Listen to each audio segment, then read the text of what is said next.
Hello everyone, today I'm going to present a case of corneal melt syndrome.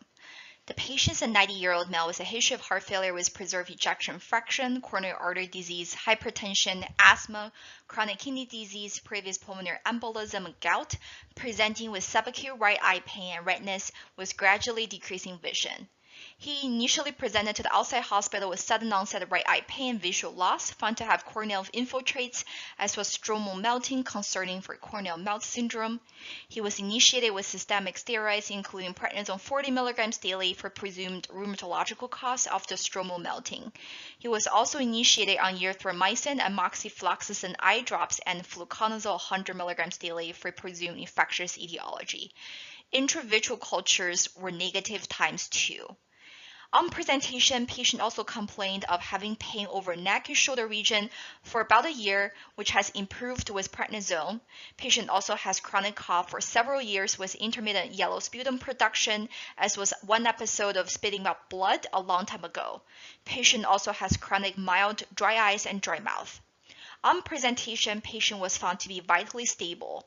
Physical exam was notable for eye exam with corneal whitening and scattered infiltrates surrounding the central region, around 90% stromal thinning and possible desmoid.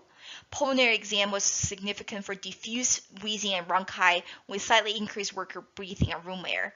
The other physical exam findings were unremarkable. Pertinent labs were significant for hemoglobin of 8.1 with unknown baseline with MCV of 68, creatinine and baseline. ESR is elevated at 87, CRP at 0.54. ANA is positive at 1 to 160 titer. P-ANCA is positive at 1 to 650 titer. MPO positive at 233 titer. The other rheumatological labs, including RF, SSA, SSB, RMP, CCP, C3 and C4, were negative. Infectious etiologies, including hepatitis C and corneal cultures, were also found to be negative. Pertinent imagings including left and right hand x-rays, which was shown in figure 1 and 2, showing mild degenerative changes in PIP and DIP joints, no bony erosions suggestive of rheumatoid arthritis. Chest x-ray, which is shown in figure 3, showing diffuse but basal predominant reticulation compatible with pulmonary fibrosis. CT chest in figure 4 without contrast shows pulmonary fibrosis in the probable usual interstitial pneumonia pattern. Patient was subsequently admitted to internal medicine service with consultation to rheumatology, pulmonology, and ophthalmology. All three services recommend IV pulse-steroid of 1 gram solomedrol for 3 days, followed by prednisone 60 milligrams PO daily with atorvastatin 50-100 milligrams daily for PJP prophylaxis as patient has sulfur allergy. Rheumatology also recommended rituximab induction therapy for 4 weeks with steroid taper outpatient.